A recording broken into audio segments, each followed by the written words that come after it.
Cześć, witajcie. Słuchajcie, dawno nic nie było. No, co tu dużo mówić, miałem remont. Miałem remont, więc modele były robione, ale nic nie było nagrywane. Dlatego teraz śpieszę do Was z taką szybką relacją. Na początek pokażę Wam moje Berge Shermany, jak ja to mówię, czyli dwa modele. Zaczniemy sobie od tego tutaj amerykańskiego. To jest M35 Mover, czyli taki jakby ciągnik gąsienicowy zrobiony na bazie M10, tego niszczyciela czołgów, po prostu nie ma wieży.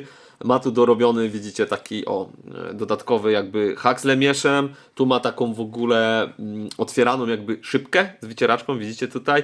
Więc otwiera się właz dowódcy i kierowcy, i kierowca ma taką dodatkową jakby szybkę. Podejrzewam, że to przy tych pracach wszystkich inżynieryjnych wygodniej było po prostu kierowcy wychylać głowę i robić z dala gdzieś od frontu wszystkie te prace związane, nie wiem, z holowaniem, oczyszczaniem dróg i tak dalej. Te pojazdy na przykład holowały artylerię, te ciężkie amerykańskie działa. Więc tak, to jest model firmy AFV Club. Pierwszy raz robiłem model tej firmy. Jest on raczej prosty. Ma jakieś tutaj zalążki wnętrza, całkiem fajnie widoczne. Natomiast tu ma półki, widzicie, na amunicję. Tu nie, w środku, ale nic takiego specjalnego tam nie ma. Ryflowana podłoga całkiem dobrze jest widoczna. Natomiast jest duży zgrzyt. Zobaczcie jaka szpara. Ja tego w ogóle nie zauważyłem, a później było już za późno, żeby to naprawić, nie? Widzicie? Jakby ta ściana odgradzająca przedział silnika od przedziału załogi jest w złym miejscu. Chyba że oryginalnie tak było, ale wątpię. Więc to tak wygląda. Z ciekawostek miał żywicy. Właśnie ten element był z żywicy, ten tutaj dodatkowy lemierz, znaczy ten hak, nie? Tutaj jakby nie lemierz, tylko hak i uchwyt cały tej jakby dodatkowego haka, nie? Te koła były też dodatkowo jako element żywiczny dodany, plus żywiczna szybka, więc jak na taki prosty model całkiem fajne dodatki. Tu są elementy gąsienic metalowe, tu są elementy gąsienic gumowe, więc taki pełny zestaw, nazwijmy to serwisowy. No i cały model raczej prosty w budowie. Z tyłu standardowy zestaw amerykańskich narzędzi, łom, klucz, jakiś siekieryzada, młotek kill-off. Więc budowa tego była raczej prosta. Gąsienice gumowe, wózki takie standardowe dla pojazdów typu M4 i tak dalej. Więc to tak to wygląda. Jako weathering zrobiłem tutaj naprawdę też podstawowe rzeczy. Głównie posiłkowałem się tym, czyli Africa Dustem. Lubię ten dust, bo on daje ten taki, widzicie, żółte wybarwienie, nie? Te wszystkie zacieki, które tu są widoczne, to one są zrobione właśnie tym. Podoba mi się to, jak ten kolor kontrastuje z tą zielenią, nazwijmy to podstawową zielenią Shermanową. Podstawowa zieleń Shermanowa to było to Olive Drab X F62 Tamika, plus trochę buffowana, rozjaśniana na górę. Tu jakieś plamy dodałem, taki mówię, podstawowy weathering, nic wielkiego, nie używałem żadnych produktów do zabłacania.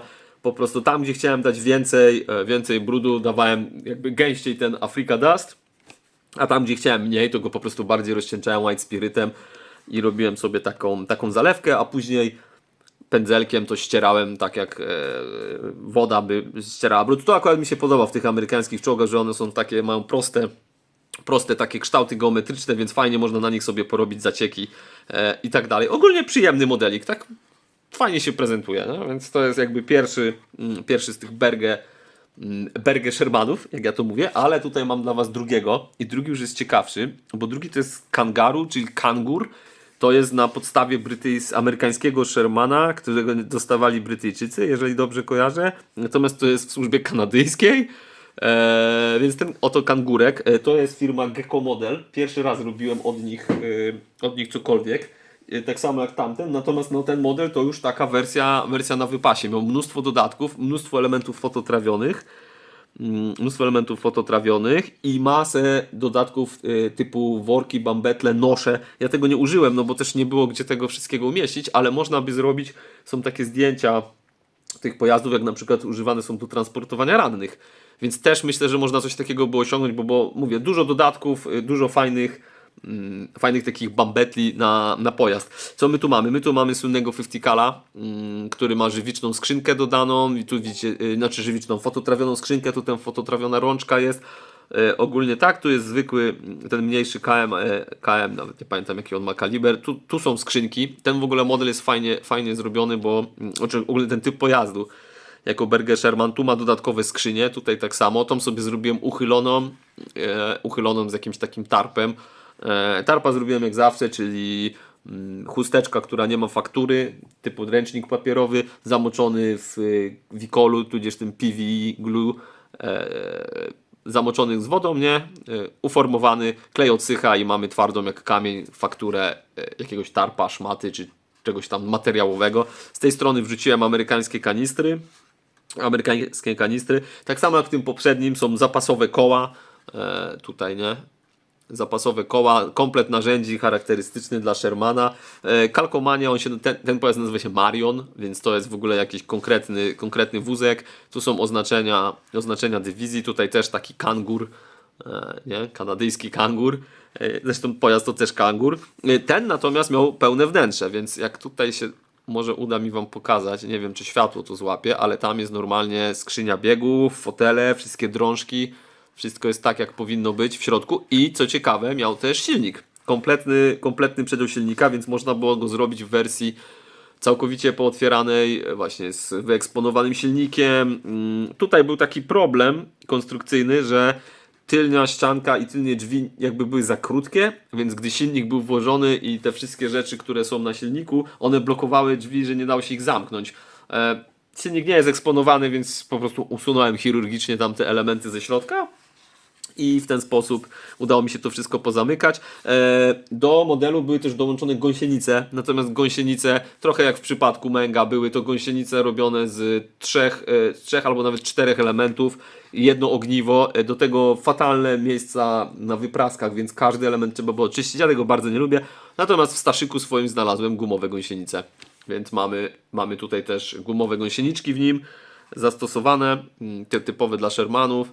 No i co tu dużo mówić, włas kierowcy, włas tutaj radiooperatora, tu jest włas kierowcy, KM na górze, fajny model, też dużo wnętrza widać ze środka, myślę, że można by tam jeszcze nawkładać rzeczy, ja tego nie zrobiłem, nie wiem czy płotniki są standardowe, czy też nie są jakby powiększane. Dziwne, że nie ma haka żadnego, wydaje mi się, że powinien mieć jakiś lepszy hak, tak jak ten Mover M35, ten nie ma, więc nie wiem, czy to było stosowane jako APC, że Armored Personal Carrier, jakiś lepszy. Nie wiem, może znajdę jakieś pudełko, bo gdzieś pozbyłem się pudełka, to bym wam przeczytał z okładki, co tam producent sobie o nim napisał. No ale to tak to wygląda, nie? Także to są te dwa Berger Shermany, nie? Zaraz wam pokażę jeszcze, bo jeśli pamiętacie, to jeszcze był robiony ten D9 Dozer, czyli Bulldozer w wersji Warhammerowej, ale to wam zaraz wrzucę nagranie z tego. Wrzucę nagranie z nim osobno. Także przerzucamy się teraz do uniwersum Warhammera z II wojny światowej. No i dobra, słuchajcie, wjeżdża obiecany Wagdozer. Słuchajcie, no tak to się prezentuje w wersji skończonej.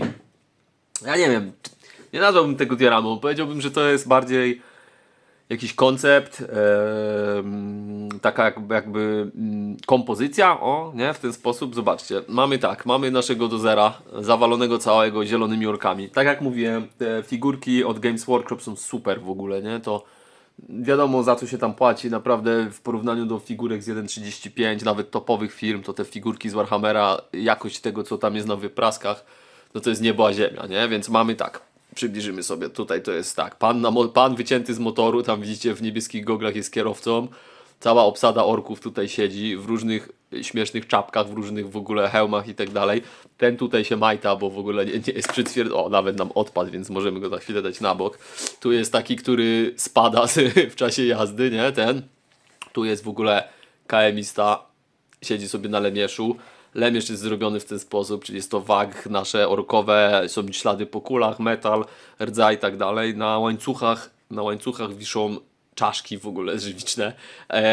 Bulldozer wjeżdża w ogóle na odlewany, na wydrukowany z żywicy. To nie jest Rhino czy Razorback, taki wiecie, tych Space Marinów pojazd, więc on służy nam jako podstawa.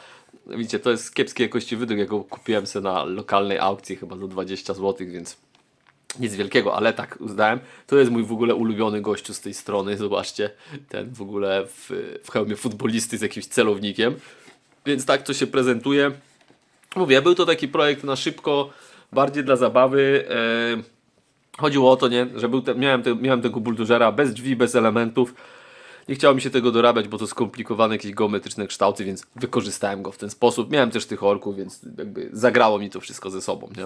Więc tak wygląda nasz Wagdozer i tak wyglądają nasze Bergeshermany, te, które wam pokazałem. No i co? I teraz będziemy się zabierać za kolejną dioramkę, kolejny projekt. Tym razem nagram wam film po prostu z budowy. No i będzie to ten Bradley, nie? O którym już mówiłem parę razy, więc w sumie, słuchajcie, wyjadę tylko z kadru tym dozerem, który jest całkiem wysoki. Odstawię go gdzieś tutaj na bok i już wam pokazuję, czyli nie to co już od paru filmów straszy tym, czyli ciach. Wnętrze i zewnętrze, czyli nasz M3A3 Bradley. Na to będzie dioramka, mam parę pomysłów, być może połączę to z jeszcze innym pojazdem i na pewno z jakimiś figurantami, więc wjeżdżamy w klimaty takie pustynno-burzowo-iracko-afgańsko-interwencyjne. I myślę, że to będzie ciekawe, tym bardziej, że jest to pojazd nowoczesny, więc dawno czegoś takiego nie robiłem. Nie? No, więc to też tyle, taki szybki 10-minutowy raporcik z tego, co się działo. No, dawno nic nie było na kanale. Mam nadzieję, że podoba wam się taka szybka forma, że tak powiem, update'u. Następny film będzie już normalnym filmem z budowy. Chyba że będę robił takie vlogi, wiecie, że pokazywał etapy budowy. Ale to jeszcze zobaczymy. Na razie, jako że nic nie mam już w kadrze, żeby wam pokazać, to żegnam się. Trzymajcie się i widzimy się w następnym filmie.